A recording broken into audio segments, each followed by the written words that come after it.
Hi everyone, so here's a second video I'm making real quick about user task analysis and how we're going to actually experiment and discover what is happening with our interface and to discover what actually is happening with our users and our tasks.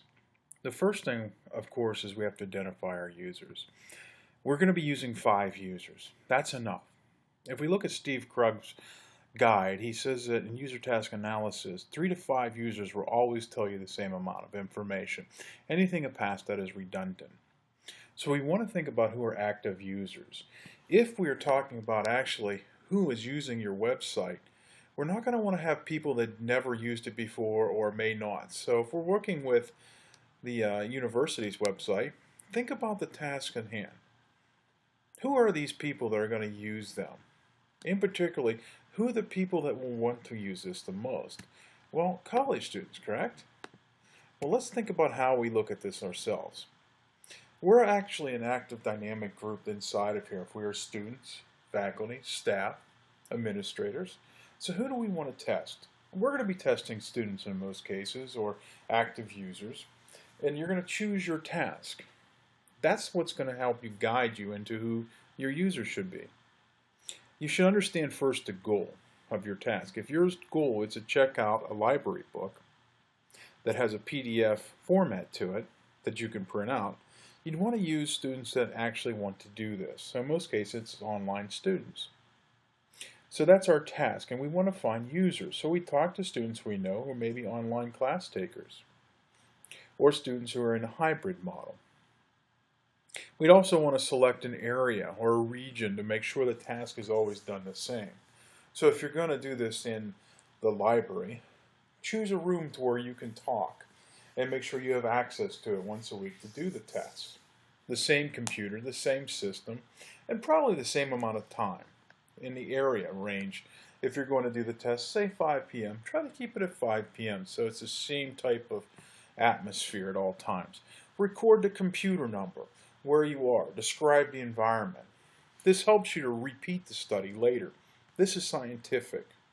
We want a convenient sample, so maybe we talk to students that are in our class or are active library users and say, hey, are you here at all this time? Would you volunteer for a quick test? We're trying to understand what's going on with this website and how people understand how to use it. This is Krug's model. It's very simplistic, and I'll show you a video later I'm going to put in your classrooms too. There's also a very simple idea about how to voluntarily get participants. Going into regions or areas where they are active going to be is one of the best places and things to think about. You wouldn't want to have mechanics working on an interface design for NASA, would you? No. You want to use people from NASA to test an interface design for NASA.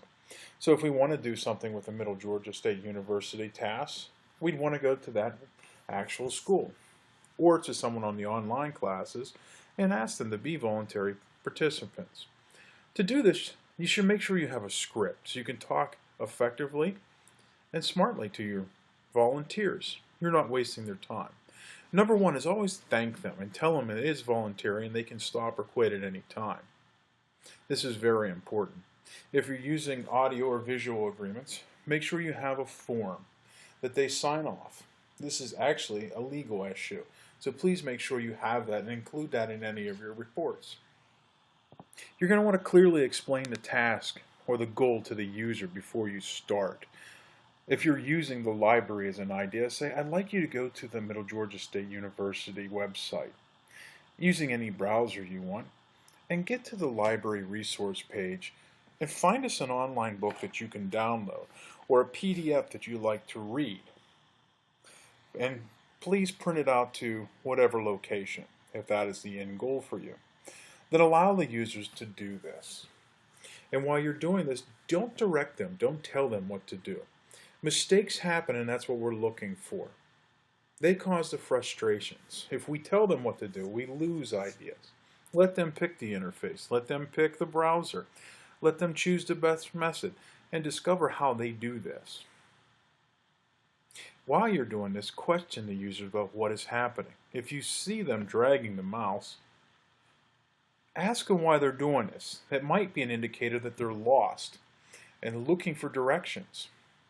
It might be an indicator that they're bored or that it needs to speed up. If you see them clicking it multiple times, you want to count the amount of frequencies. Or if they go to that fateful back button, you want to count how and ask them why. Stop the test if they become too frustrated, or they stop and can't go no further, and thank your user again. Say there is no problem with not being able to complete the task. It's your failure, and that's why your team is trying to understand to fix the problem.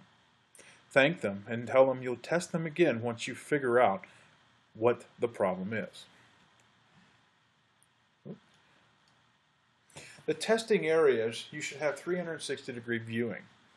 The scientist, you, should be in the front as a moderator, like I am right now speaking to you. The other scientists should be in the front, back, left, and right. We should have a clear view around so someone can always see the screen and know that they're testing this. Someone should be to the right to see how many times the person clicks the back button or the mouse button. Someone should be watching for facial gestures from the front. Make sure the moderator is the only speaker. It reduces conflict. So the person doing the task, the volunteer, doesn't have to keep searching for who's going to tell them what to do. This reduces directing influences. It also reduces the user's direction problems and leaving your website. We want to keep an active force on this and understand what you can do to keep them moving. When we're qualitatively measuring things, we want to watch for facial gestures, hand motions, mouse movements, and clicks. Arms rubbing the face can show distraction or frustration. Count the number of smiles or smirks, scowls, lifting one eye up, one eye down. If they start breathing heavy or slow, holding their breath, these are all indicators of some type of frustration or something you should ask. Why are you holding your breath? Are you okay? Oh, you're just frustrated? All right. These are all visual cues that we'll be writing down. And later, counting the times that we write them down. User smiled 13 times. User smirked. User spit at the screen. User punched the screen. User started smacking the mouse. What does that mean? Feel free to ask them. Let them know. You need to know. But let the moderator be the one who takes this action. The quantitative analysis of this can be done by someone else or yourself. Count the time it starts and stops. As soon as the testing starts, you want to have an indicator and you want to have a stopping point so you can always measure between each user how long it takes. You want to count the mouse buttons, the voiced number of concerns, the voiced happiness or of conflicts, keystops or progress conflict times. If I stopped and scratched my head and think about it, say, I'm going to take a break, I'll be back. Talk about how long that break was. That's important. If we use the back button repeatedly, talk about that and ask why. If your page keeps changes, count how many times you need to do that. Or if you go to another platform to search, that would be something you want to count and analyze. Frequency charting is a way we can do this in a quantitative method that most scientists are used to. All the smiles and smirks can be added up into numbers. Think about it. You can just take a hash mark, and every time someone smiles, make a hash, and write down smile. Or, after all you're done, you can look at all of your notes and count the times you wrote smile. You can count the clicks, you can count the back buttons, or you can count the discovered, I don't know, maybe you'll discover something new. I want to play this video, but I'm going to back out for a second and actually let you do it, I think, in classroom too. One of the big things that we want to look at is Steve Krug's method for user task analysis. I put the website here so that you can go to it. And I'm also going to put it in the classroom. There's a really good, interesting piece too that I found. I'm going to escape and bring you into that little quick website on user task analysis, and usability is cute. So I'm going to pop this in our let us watch it. If you have a product, for example, an online bookstore, you probably want to find out whether people can use it. The better it works for your users, the more revenue it generates for you. To do this, you need to observe people as they use your product. And this is exactly what usability testing is about. It helps you to find out what they love, where they struggle, and what to do to improve things. To do this, the first thing we need is a product that can be tested.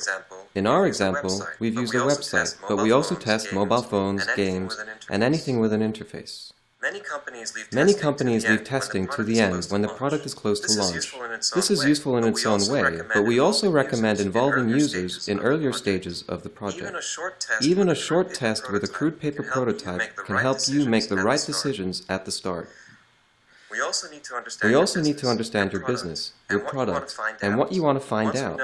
Once we know this, we can start testing. For the testing, we recruit exactly those people that are potential users of your product. In this example, it's people who buy books. At the beginning of a session, we try to make the participant feel as comfortable as possible so they're ready to give us good feedback. Then we ask them to use your product. Please try to buy the book called Harry Potter and the Philosopher's Stone. As the participant uses the product, we ask questions and encourage them to think out loud and share their thoughts and ideas with us. We record everything that happens to analyze later, all the obstacles, as well as what surprises or delights. Now that we've done all our user testing, it's time to analyze the results.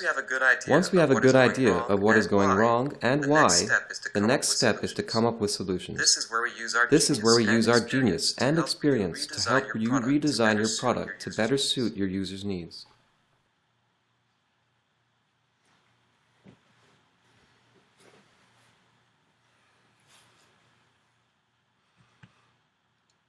If you'd like to be more closely involved in the process, we've created a method called active testing. It's a workshop that runs simultaneously with the sessions. Together with an Amberlight consultant, you and your team will view and analyze the tests collaboratively. Active testing is a speedy way to find solutions. They are often implemented the same day. The price for a round of usability testing costs roughly between £3,000 and £14,000. It depends on the number of users, the complexity of your product, and the deliverables you choose. You might have a lot of questions now. How many users should I test with? Be involved in the analysis, or just get a report? You don't have to know this yet. Let us advise you on all of this. Call us now, and we will find the method that works best for you. We look forward to hearing from you.